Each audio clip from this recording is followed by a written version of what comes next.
सिद्धी मसूदची फौज पाठीमागून येते आणि राजे मात्र आता त्या घोडखेडीमध्ये येऊन पोहोचले. बाजी प्रभूंना कळले की पाठीमागून सिद्धी मसूद फौज घेऊन येतोय. महाराजांना समजतंय, इथं आम्हाला समजेल की कमिटमेंट म्हणजे काय. एखाद्या राजाला दिलेलं वचन आम्ही एखाद्याला वचन देतो ना, त्या वचनाची पूर्ती करणं नेमकं काय असतं ना, इथं आम्हाला समजेल. अहो महाराज घोडखिंडीमध्ये आले, बाजींना कळलं तर बाजी सांगतात की राजे पाठीमागून सिद्धी मसूदची फौज येते. त्यातले निम्मे मावळे त्या लगोलग तुम्ही विशाळगड जवळ करा. पण राजे सांगतात की नाही राजी, ही खिंड लढायची तर तुम्ही आणि आम्ही सगळ्यांनी मिळून लढायची. जे काही होईल ते ह्या खिंडीमध्ये होईल. पण बाजी हक्काला पेटले होते. बाजी सांगतात की नाही राजे, हा बाजी जर आज या मातीसाठी मिळाला ना तर तुम्हाला उद्या या मातीसाठी अनेक बाजी मिळतील. पण राजे तुम्ही जर मेले तर आम्ही हे स्वराज्य कसं घडवायचं. राजे जा राजे, यातली निम्मी फौज घ्या आणि तुम्ही लागोलाग विशाळगड जवळ करा.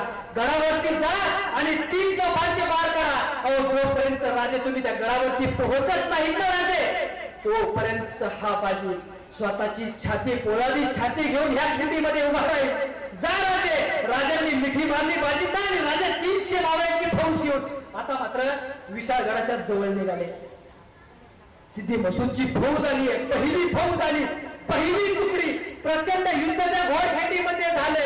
पहिल्या खिंडीचा त्या घोडखिंडीमध्ये प्रतिकार केलाय. पहिली तुकडी बाजूला झाली, दुसरी ही तुकडी आली, दुसऱ्या ही तुकडी बरोबर बाजी आली. बाजींचे 300 मावळे लढतायत. आणि त्या 300 मावळ्यांची नावही आज आम्हाला माहिती नाही. केवळ ना केवळ हे मावळे मरतायत ना, त्याच्या मागे एकमेव कारण आहे, फक्त आमचा राजा जगला पाहिजे, एकमेव कारण आहे.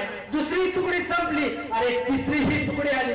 बाजी दोनही हातामध्ये तलवार घेऊन दानपट्टा घेऊन बाजी त्या खिंडीच्या तोंडावरती लढतायत. आणि एकच ध्यास आहे, माझ्या राजाला वचन दिलंय, माझा राजा अजून गडात पोहोचला नाही. वरून पावसांचा दारा विजांचा कडकडाट त्या घोडखिंडीमध्ये चाललेला आहे. आणि अचानकच त्या सिद्धी मसूदने त्यांच्या एका सरदाराच्या बंदुकीमधली एक गोळी बाजींच्या छातीला येऊन लागली आणि बाजी धरणीला कोसळले.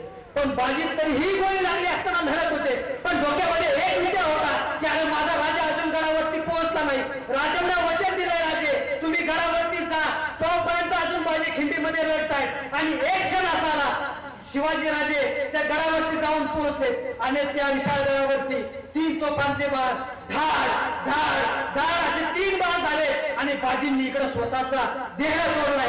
अरे शेवट मी माझ्या राजांना दिलेलं वचन पाळलंय. माझे राजे आता गडावरती सुखरूप पोहोचले. मी आता सुखानं मरायला तयार असणारा बाजी केवळ ना केवळ राजांकरता मेलाय. त्याचं एकमेव कारण आहे, त्यांना छत्रपती शिवाजी महाराज जे कार्य करतायत हे कार्य स्वतःच वाटलंय.